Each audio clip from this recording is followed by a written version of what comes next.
Hello, welcome to Guide Glimpse. How to create a pivot table in Excel. So to create it, all you need to do is go right here. Once you're here, in Excel, choose the data that you want. For as you right now, here's the data that you made. So all we need to do is just highlight them all, or you can just go here. A quick tip for you guys: you can just click on the middle and click on Control A. So what does it highlights it all. After it highlights it all, so you select Control A.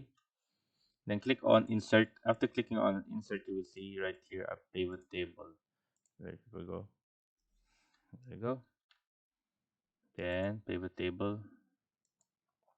There you go. As you can see, table range. As you can see right now.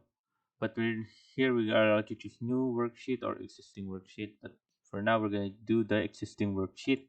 And after that, click on right here. Right here, we're just gonna go to letter J. Right there. Then there you go. The location is at letter J. Then click on OK. After that, we are now here, so we can add the date, or maybe region, or maybe salesperson right here.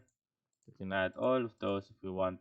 Secretary, it will fit it all in that one area. So see that J right there. Now, right here, you can also add its value if you want to make it value right here. As you see, grand total of 9 because it is making its values right there. So you either do that. So as you can see right now, so in the east, there's a two count of date, two count of salesperson, two, and count of product. We have two, north 333, and all two.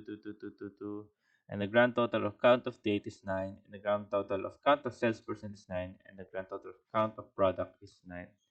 So there, as you see right now, and you can also add this one right here. There you go. So yeah, there you go, guys, and you can also put the sum right here. So what this does, it doesn't include it on the total right here, so it'll be just right over here. It will locate it right there. So there you go, guys. I hope you guys liked the video. Hope you guys enjoyed. If you have any questions, type it down in the comment section below. So yeah, that's how you make the pivot table in Excel. So yeah, and thank you.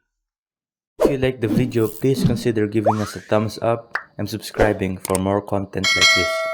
Thank you.